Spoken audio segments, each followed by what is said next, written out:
My name is Nate Gipe. I'm 18 years old, and now that I have graduated high school, I'm hoping to attend Hillsdale College, major in biochemistry, and hopefully work for a pharmaceutical company someday. I think that a lot of high schoolers today feel like they're young kids and they are very aware of how big the world is. And it can be scary because it feels like you're very small and powerless, especially when life throws something big at you, like a death of a loved one, or abuse, or your parents are getting divorced, or something like that. It can be very scary because it feels like you are powerless to do anything about that. And I think what I've learned from hardships that I've encountered in my own life is that really people are way more powerful than they realize, and every individual has such massive potential to really affect positive change.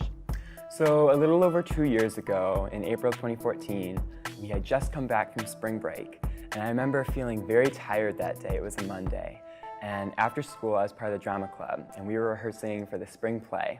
And every time that we had to move a set piece, or even just like standing up for long periods of time, I would get really tired and I'd have to sit down and I'd get really out of breath.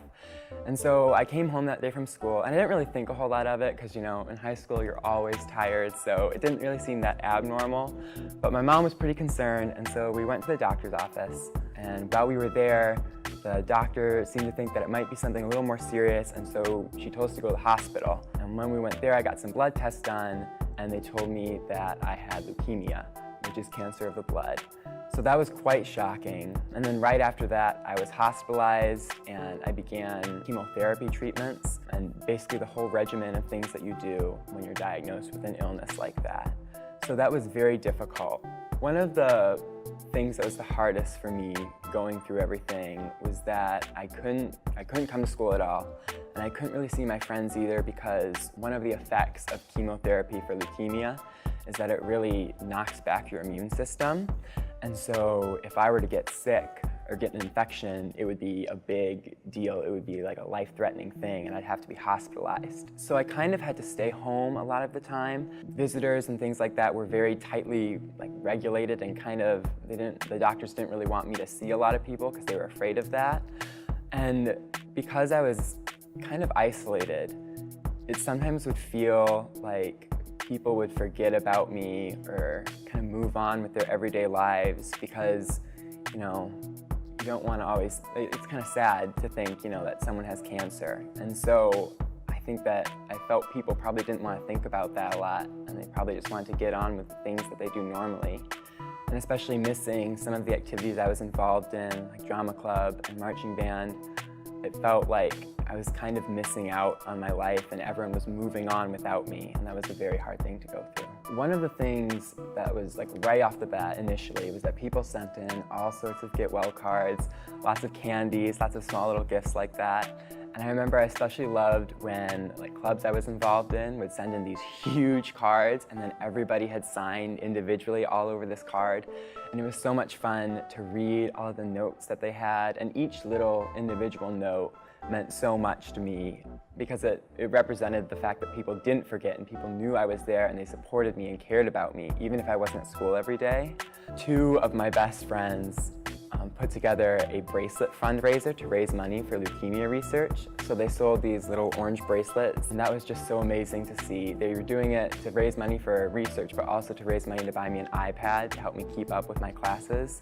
And somebody donated an iPad right off the bat of the fundraiser. So that was really awesome. Right before I was going to get a bone marrow transplant in August as a part of my treatment, it was right before this big, huge 3-week-long stay. That was probably the longest time I was in the hospital.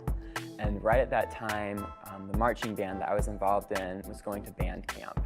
And that's a week-long thing where everybody learns the show, and it's a ton of fun, and I was really sad that I was missing it, and it was kind of worse because I was going to be spending all this time in the hospital. But right before I got my bone marrow transplant and was going to feel really bad for the next 3 weeks, I got an email from the people at band camp, and they had gone out on the field there and spelled out my name, made a formation that said Nate, And that made me feel so happy, and it was just the best thing ever because it was like I was there with them and they knew about me and they were thinking of me while they were at band camp. And that was so amazing and so uplifting, and I think it really helped to give me the strength I needed to go through my bone marrow transplant. And I think that it was as important, if not more important, than some of the medicines and things that I was receiving. Through all of the different challenges I had when facing leukemia, whether it be keeping my weight up or going through nausea a lot, all the meds I had to take, things like the cards people sent and the things that they would do for me really inspired me and motivated me to keep on going forward and to keep trying and to keep staying positive, because I knew that if they could support me and if they could be happy and really care about me, then I should try my hardest to really keep on fighting and always stay optimistic for them. What this has made me realize is that one person can have such a huge effect on another person's life. I think, they gave me a lot of chemotherapy to help heal my body, but I think that positivity and optimism from other people is really medicine for your soul. And I think that that is something that was so important to me throughout my treatment, and that really helped me to ultimately overcome leukemia and be healed in the end. Going forward, I hope that I can be an optimistic person and smile at other people and try to really help them and be kind to them, because you never know what they're going through. One of my favorite quotes is, "Always be kind to everyone, because everyone is fighting an invisible battle that you know nothing about." And I think what that means is that a lot of times people go through things and you might not even be aware of it. You might have a friend who's going through divorce or their parents' divorce. You might have a friend who's depressed. And so you never know what your words of kindness or a smile can do for them and how much it can affect them and really make their day. When you feel powerless and you feel like you can't do anything to help other people, know that it's the small things that individuals do that can have a huge effect on the lives of others. So when you feel like I'm too young, I don't have enough money, I don't have enough time, I don't have enough energy, know that something small like a smile or just a good morning or a compliment can help someone so much and really motivate them to get through whatever they might be fighting at that time.